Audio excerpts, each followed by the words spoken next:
नमस्कार. आज आपण बनवणार आहोत सर्वांची आवडती रेसिपी म्हणजे पावभाजी. पावभाजी बनवताना आपण सर्व प्रकारच्या भाज्या वापरतो.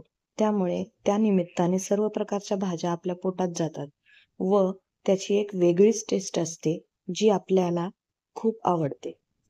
ही रेसिपी तशीच आपल्या सर्वांना ओळखीची आहेच. आपल्या सर्वांनाही आवडतेही. म्हणूनच आपण आज या रेसिपी बरोबर आयुष्यातील काही महत्त्वाच्या गोष्टींबद्दल बोलणार आहोत. चला तर मग आपण आता रेसिपी सुरू करूया व त्या गोष्टीही बोलूयात. सर्वात प्रथम म्हणजे तुमचा ॲटिट्यूड काय?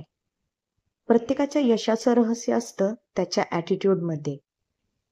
तुमचा दृष्टिकोन आणि प्रत्यक्षात तुम्ही काय आणि किती प्रयत्न करता यावरच तुमचं यश आणि अपयश हे पूर्णपणे अवलंबून असतं.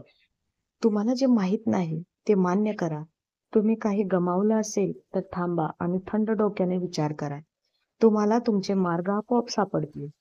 आपल्याकडे अनेकदा आपल्या प्रश्नांची उत्तरं असतात.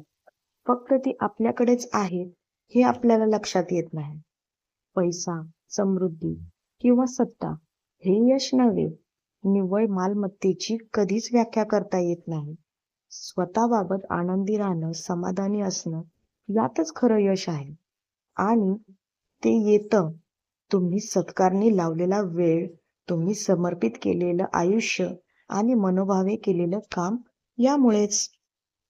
जसं आज आपण पावभाजी करताना खूप वेगवेगळ्या प्रकारच्या भाज्या वापरल्या, खूप वेगवेगळ्या प्रकारचे साहित्य वापरलं.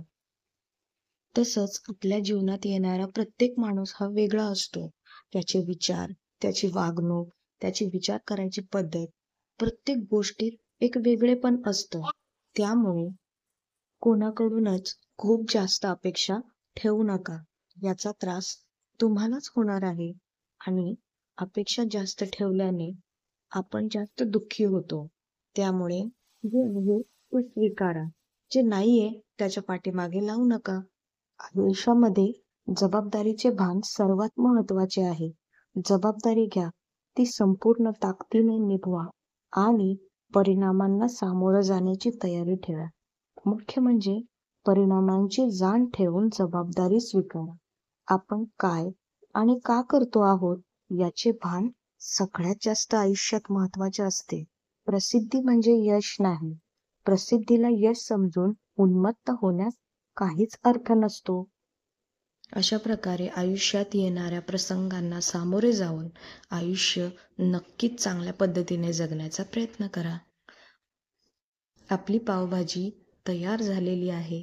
आज आपण पावभाजी बरोबरच आयुष्यातल्या काही महत्त्वाच्या सुंदर गोष्टींबद्दल जी काही चर्चा केली त्यावर नक्की विचार करा. तुमच्या आयुष्यामध्ये नक्कीच भरभराट हो. तुम्हाला प्रत्येक गोष्टीत यश मिळो हीच प्रार्थना ईश्वर चरणी. पावभाजीचा आस्वाद घेता घेता आयुष्याचा आस्वादही घ्या. आयुष्य ही खूप मस्त पद्धतीने जगा. चांगलं जगा, चांगलं खा, चांगलं आरोग्य ठेवा. धन्यवाद.